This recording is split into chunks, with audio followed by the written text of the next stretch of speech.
ఓం మహాగణపతి నమః. మనము శనిగ్రహం వల్ల కలిగేటటువంటి ఫలితాలు ఏ విధంగా ఉన్నాయో చూద్దాం. ముఖ్యంగా ఈ సంవత్సరంలో శనిగ్రహం యొక్క మార్పు, శనిగ్రహం యొక్క సంచారంలో మార్పు అనేది కలుగుతుంది.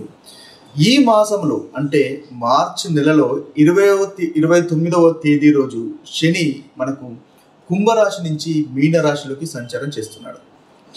శనిగ్రహం ముఖ్యంగా ప్రతి రాశిలో 2.5 సంవత్సరాలు సంచారం చేస్తాడు. అంటే 2.5 సంవత్సరాల తరువాత మనకు ఈ శనిగ్రహము మీనరాశిలోకి సంచారం చేస్తున్నాడు. కాబట్టి ఏదైతే 2.5 సంవత్సరాల నుంచి వస్తున్నటువంటి ఫలితాలలో మార్పులు అనేవి ప్రతి రాశి వారికి ఈ శనిగ్రహం వల్ల కలుగుతాయి. అయితే ముఖ్యంగా అందరము శని అంటేనే చాలా వరకు భయపడుతూ ఉంటాం. అంటే 7 ఏళ్ల అర్ధమ శని కానీ, లేదా అర్ధాష్టమ శని కానీ, లేదా అష్టమ శని కానీ అంటేనే ఇక కష్టాలు తప్పవు, బాధలు తప్పవు అని చాలా మంది యొక్క అభిప్రాయం. అయితే ఈ శనిగ్రహం వల్ల ఏదైతే ఈ అభిప్రాయం ఉందో అది చాలా తప్పుడు అభిప్రాయం. ఎందువల్లంటే శనిగ్రహం ఇచ్చేటటువంటి ఉత్తమమైనటువంటి ఫలితాలు ఏ గ్రహం కూడా ఇవ్వదు. అదేవిధంగా శనిగ్రహము నేర్పేటటువంటి జీవిత కాల పాఠాలు ఏ గ్రహం కూడా నేర్పదు. కాబట్టి శనిగ్రహము వల్ల ప్రతి వ్యక్తికి చాలా మంచి ఉపయోగాలు, మంచి ఫలితాలు కలుగుతాయి. ఒకవేళ మనము చరిత్రను కనుక చూసినట్టయితే శనిగ్రహము వల్ల అదేవిధంగా ఈ 7 ఏళ్ల అర్ధమ శని కానీ, లేదా అర్ధాష్టమ శని కానీ, అష్టమ శని కానీ అనుకుంటున్నాము. ఆ యొక్క సమయాలనే అంటే 7 ఏళ్ల అర్ధమ శని, అర్ధాష్టమి మనకు 2.5 సంవత్సరాలు ఉంటుంది. అదేవిధంగా అష్టమ శని కూడా మనకు 2.5 సంవత్సరాలు ఉంటుంది. ఈ కాల సమయంలోనే చాలా మంది వ్యక్తులు ఎంతో ఉన్నత స్థానాలను కూడా పొందిన వారు ఉన్నారు. అదేవిధంగా వాళ్ళ జాబ్లో కూడా ఎంతో హై పొజిషన్స్ కూడా పోయిన వారు ఉన్నారు. కాబట్టి ఈ యొక్క శనిగ్రహం గురించి ఎటువంటి భయాందోళనలు పొందవలసినటువంటి అవసరము లేదు అని మనవి. ఇక మనం చూసినట్టయితే శనిగ్రహం ఏంటి అంటే శనిగ్రహము కర్మకారకుడు. మన గ్రహాల్లో చూసినట్టయితే రవి ఆత్మకారకుడు, శని కర్మకారకుడు. అంటే శని మనము చేసినటువంటి కర్మలకు అనుగుణంగా ఫలితాలను ఇస్తాడు. అంటే మీరు మంచి కర్మలు చేసినట్టయితే మనకు మంచి ఫలితాలు వస్తాయి దానికి తగినట్టుగా. అదేవిధంగా మీరు చెడు కర్మలు చేసినట్టయితే చెడు ఫలితాలను కలుగుతాయి. కాబట్టి శని ముఖ్యంగా మన కర్మకారకుడు అని అంటారు.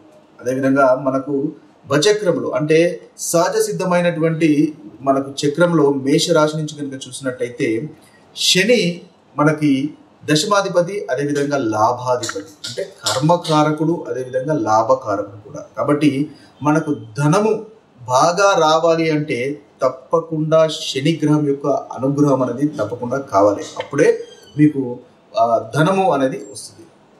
ఇక మనము న్యూమరాలజీ ప్రకారంగా కూడా చూసినట్టయితే శనికి 8వ నంబర్ ఇస్తాము. అంటే మనకు శని 8వ నంబరు అనేది ధనానికి ముఖ్యంగా మూలకారణం. మనకు ధనము రావాలి అంటే తప్పకుండా మనకు శని అనుగ్రహం అనేది ఉండాలి. ఇక మనం జాతకంలో కూడా చూసినప్పుడు మనకు అన్ని రకాలైనటువంటి మనకు ఫలితాలు వస్తుంటాయి. అంటే గృహము నిర్మించుకోవడము, లేదా వివాహం కావడము, ధనలాభాలు, ఇవన్నీ కూడా మనకు జరుగుతున్నప్పుడు ఈ శనిగ్రహం యొక్క సంచారం వల్లనే, ఆయా గ్రహాలకు శనిగ్రహం యొక్క సంచారం కలిగినప్పుడు మాత్రమే ఈ ఫలితాలు అనేవి వస్తుంటాయి. ఎందువల్లంటే శనిగ్రహము జాతకంలో మనకు కలగాల్సినటువంటి ఫలితాలను ఎగ్జిక్యూట్ చేస్తూ ఉంటాడు. మనము నాడీ జ్యోతిష్యం కనుక చూసుకున్నట్టయితే ఏదైతే మనము డిజర్వ్ చేస్తామో, ఏదైతే మనకు రావాలో అది శనిగ్రహం యొక్క మనకు ఆయన యొక్క సంచారం వల్లనే మనకు కలుగుతాయి. ఒకవేళ శుక్రుని కనుక శనిగ్రహం కనుక సంచారం వచ్చినట్టయితే మీరు సంతానం కోరుకున్నట్టయితే సంతానము, అదేవిధంగా ధనలాభము, గృహయోగము, వాహన సౌఖ్యము లాంటివన్నీ ఇస్తూ ఉంటాడు. అదేవిధంగా ఇలా శని ఒక్కొక్క గ్రహానికి సంబంధించినటువంటి సంచారాలు చేస్తున్నప్పుడు మీకు రావాల్సినటువంటి ఫలితాలను మనకు శనిగ్రహము అందజేస్తూ ఉంటాడు. అయితే ఈ శనిగ్రహం వల్ల ఏదైతే ఫలితాలు వస్తాయో ఆ ఫలితాలు అనేవి లాంగ్ టర్మ్ వరకు ఉంటాయి. అంటే మనకు మంచి జరిగినా చాలా లాంగ్ టర్మ్ వరకు జరుగుతుంది. అదేవిధంగా ఇబ్బందికరమైనటువంటి ఫలితాలు కనుక వస్తున్నా కూడా అది లాంగ్ టర్మ్ వరకు ఉంటుంది. ఎందువల్లంటే శని చాలా నెమ్మదస్తుడు, మందగ్రహము. ఒక రాశిలో 2.5 సంవత్సరాలు సంచారం చేస్తాడు. కాబట్టి ఏ ఫలితాలైనా కూడా మనకు చాలా నెమ్మదిగా వచ్చేటటువంటి అవకాశాలు అధికంగా ఉంటాయి. కాబట్టి ఇవి అందువల్లనే మనకు ఎక్కువగా ఈ కష్టాలు వచ్చినట్టయితే చాలా వరకు కష్టాలు వచ్చాయి అనేటటువంటి అనుభవం, బాధ అనేది వస్తుంది. అయితే మనకు ఈ గ్రహాలలో 2 రకాల గ్రహాలు ముఖ్యంగా మనకు నాలెడ్జ్ని ఇస్తూ ఉంటాయి. దానిలో ముఖ్యంగా గురుగ్రహము మనకు జ్ఞానాన్ని ఇస్తూ ఉంటాడు. గురువు ఆయన పేరులోనే ఆయనకు గురుగ్రహం అనేది ఉంది కాబట్టి గురువు మనకు జ్ఞానాన్ని ఇస్తాడు. అయితే ఈ గ్రహం వల్ల కలిగే జ్ఞానము పుస్తకాల వల్ల కలుగుతుంది. అంటే మనకు థియరిటికల్ నాలెడ్జ్ వల్ల మనకు జ్ఞానం కలుగుతుంది.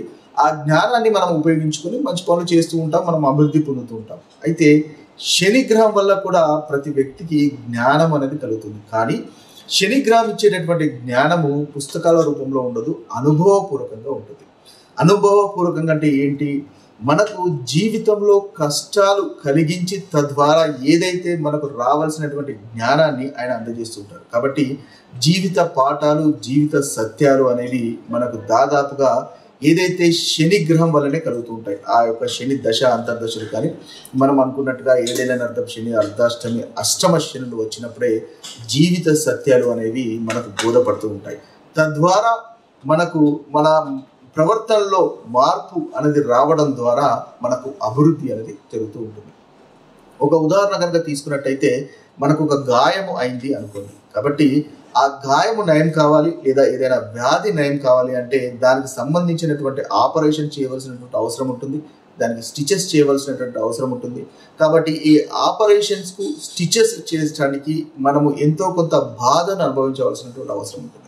అయితే ఈ బాధను అనుభవిస్తాము, కానీ మనకి ఏదైతే ముందుగా ఉన్నటువంటి ఆ గాయమో లేదా వ్యాధి ఉందో ఆ వ్యాధి అనేది నయమవుతుంటుంది. అంటే అది నయం కావడానికి మనం ఈ బాధను అనేది తప్పకుండా అనుభవించక తప్పదు.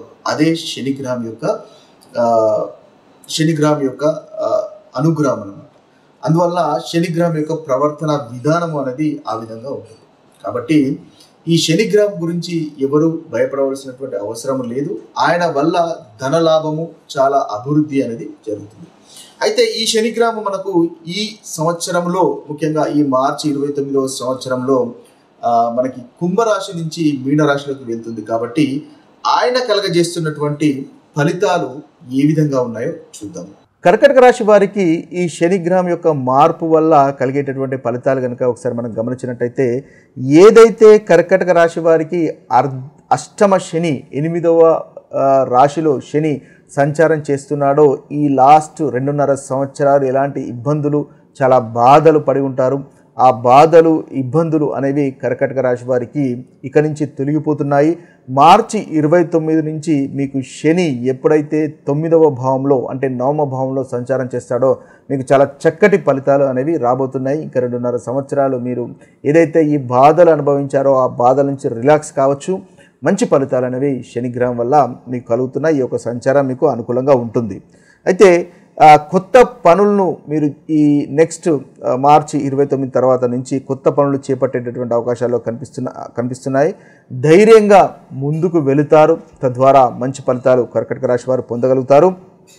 అయితే ఈ ధైర్యంగా ముందుకు వెళ్ళడం వల్ల మీరు అనుకున్నటువంటి పనులు చేయడానికి ధైర్యంగా మీరు ముందుకు వెళ్ళడం వల్ల దీర్ఘకాలికంగా మీకు చాలా చక్కటి ఫలితాలు అనేవి మీకు కలుగుతాయి. అదేవిధంగా మీ యొక్క వృత్తిలో కూడా మీ పై బాసులు మారేటటువంటి అవకాశాలు కనిపిస్తున్నాయి. అది కూడా మీకు చాలా అనుకూలంగానే ఉంటుంది. ఉన్నత విద్య చేస్తున్న వారికి కాస్త శ్రమ పడాల్సినటువంటి అవసరం ఉంటుంది, కానీ తప్పకుండా చాలా చక్కటి ఫలితాలు అనేవి మనకి కర్కాటక రాశి వారికి కనిపిస్తున్నాయి. క్రమశిక్షణతో ఉండడం వల్ల కర్కాటక రాశి వారు ఈ యొక్క సంచారాన్ని వారు అనుకూలంగా మార్చుకోగలుగుతారు. క్రమశిక్షణతో ఫోకస్గా ఉండండి, తద్వారా మంచి ఫలితాలు అనేవి మీరు పొందగలుగుతారు. అయితే ఎవరైనా సరే విద్యార్థులు కనుక మనం చూసుకున్నట్టయితే కాంపిటీషన్కి సంబంధించిన విషయాల్లో మీది పై చేయిగా ఉంటుంది. మంచి రిపీటెడ్ కాలేజీలలో కూడా సీట్లు సంపాదించుకునేటటువంటి అవకాశాలు కనిపిస్తున్నాయి. అదేవిధంగా వృత్తిలో కూడా చాలా సానుకూలత అనేది ఉంటుంది. అప్పులు కనుక మీరు తీసుకున్నట్టయితే ఈ కర్కాటక రాశి వారు ఈ 2.5 సంవత్సరాల లోపల అప్పులన్నీ కంప్లీట్గా తీర్చుకోగలుగుతారు. ఏదైతే అప్పుల బాధలు కూడా ఉన్నాయో అప్పుల బాధలు కూడా తొలగిపోతాయి. ఓవరాల్గా చూసినట్టయితే కర్కాటక రాశి వారికి ఈ యొక్క శని సంచారం చాలా అనుకూలంగా ఉంటుంది. ఇక శనిగ్రహము వల్ల కలిగేటటువంటి బాధలు తొలగిపోవడానికి పరిహారాలను కనుక మనం ఒకసారి గమనించినట్టయితే శనిదేవుని యొక్క ఆరాధన, అనేది ముఖ్యంగా ఒక మంచి పరిహారంగా మనం చెప్పుకోవచ్చు. శనివారం శనిదేవునికి నైవేద్యాలు, శనీశ్వరునికి నైవేద్యాలు సమర్పించడం వల్ల ఉత్తమమైనటువంటి ఫలితాలు కలుగుతాయి. అదేవిధంగా శని గాయత్రి మంత్రము లేదా ఓం శం శనిశ్చరాయ నమః అనేటటువంటి మంత్రాన్ని కూడా శనివారం 108 సార్లు జపించడం వల్ల శనీశ్వరుని వల్ల కలిగేటటువంటి బాధలు తొలగిపోయే అవకాశాలు మనకు అధికంగా ఉంటాయి. అదేవిధంగా శనిదేవునికి నల్ల నువ్వులతో నూనెతో కనుక మనము దీపం వెలిగించడం అనేది శుభప్రదంగా చెప్పుకోవచ్చు. ఇవే కాకుండా శనీశ్వరునికి ఇంకా వివిధ రకాలుగా పరిహారాలను చేసుకోవచ్చు. ఇక చూసినట్టయితే దానం చేయడం వల్ల కూడా శని వల్ల కలిగేటటువంటి బాధలు తొలగిపోతాయి. ముఖ్యంగా బీదలకు నల్లటి వస్త్రాలు దానం చేయడం వల్ల మంచి ఫలితాలు కలుగుతాయి. అదేవిధంగా గోశాలలో గోవుకు మనము ముఖ్యంగా సేవ చేసుకోవడం వల్ల కూడా మంచి ఫలితాలు కలుగుతాయి. అనాథలకు ఏదైనా తినడానికి మీరు ఇవ్వడం వల్ల, ఆహారం దానం చేయడం వల్ల కూడా శనిగ్రహం వల్ల కలిగేటటువంటి బాధలు తొలగిపోతాయి. అదేవిధంగా హనుమంతుని ఉపాసన చేయడము, హనుమాన్ చాలీసా పఠించడం వల్ల కూడా మనకి శనిగ్రహం వల్ల కలిగేటటువంటి బాధలు మనకు తొలగిపోతాయి. అదేవిధంగా మంగళవారము శనివారం, ముఖ్యంగా హనుమాన్ చాలీసా అనేది మంగళవారము శనివారము పఠించండి, తద్వారా మంచి ఫలితాలు అనేవి మీకు కలుగుతాయి. ఇక చూసుకున్నట్టయితే ముఖ్యంగా శని దేవుని యొక్క అనుగ్రహం పొందడానికి తీసుకోవాల్సినటువంటి నల్ల నువ్వులు తినడము లేదా నల్ల నువ్వులతో చేసినటువంటి నూనెతో తలను మర్దనం చేసుకోవడం వల్ల కూడా మనకు మంచి ఫలితాలు అనేవి కలుగుతాయి. అదేవిధంగా ముఖ్యంగా శని కర్మకారకుడు. అన్నిటికంటే ముఖ్యంగా శని వల్ల కలిగేటటువంటి బాధలు తొలగిపోవాలంటే మనము డిసిప్లిన్డ్గా ఉండాలి, క్రమశిక్షణతో ఉండాలి, పెద్దలను గౌరవించాలి, తల్లిని ముఖ్యంగా గౌరవించడం వల్ల మంచి ఫలితాలు అనేవి కలుగుతాయి. ఎవరైతే డిసిప్లిన్గా ఉంటారో, వారు చేస్తున్నటువంటి కర్మ పైన ఫోకస్ చేస్తారో, మంచి పనులు చేస్తారో, ధర్మబద్ధంగా న్యాయబద్ధంగా ఇతరులను మోసం చేయకుండా ఉంటారో వారికి ఎటువంటి శని వల్ల కలిగేటటువంటి ఎటువంటి ఇబ్బందులు కలగవు. ఏదైతే అర్ధాష్టమ శని కానీ, అష్టమ శని కానీ, ఏడేళ్ల నర్ధపు శని కానీ జరుగుతుందనుకుంటున్నారో అలాంటి వారు ముఖ్యంగా ఈ ధర్మబద్ధంగా గనక మీ యొక్క ప్రవర్తన కనుక ఉన్నట్టయితే మీకు ఎలాంటి ఇబ్బందులు కలగవు. ఎందువల్లంటే శని కర్మకారకుడు, ధర్మబద్ధంగా నడవడాన్ని కోరుకుంటాడు కాబట్టి ఆయన మీరు చేసేటటువంటి పనుల ప్రకారంగా ఫలితాలు ఎగ్జిక్యూట్ చేస్తాడు. కాబట్టి మీ యొక్క ప్రవర్తనలో మార్పు అనేది రావడం వల్ల మంచి ఫలితాలు అనేవి మీరు పొందగలుగుతారు. ఇక ముఖ్యంగా చూసినట్టయితే 7 ముఖాల రుద్రాక్షను ధరించడం వల్ల కూడా శనిగ్రహం వల్ల కలిగేటటువంటి ఫలితాలను మనము ఇంకా ఇంప్రూవ్ చేసుకోవచ్చు. ఇవి స్థూలంగా శనిగ్రహం వల్ల మంచి ఫలితాలు కలగడానికి తీసుకోవాల్సినటువంటి పరిహారం. ఇక మరొక వీడియోలో మరొక రాశి ఫలితాలతో కలుద్దాము. అంతవరకు సెలవు. సర్వే జనో సుజనో భవంతు, సర్వే సుజన సుఖినో భవంతు. నమస్తే.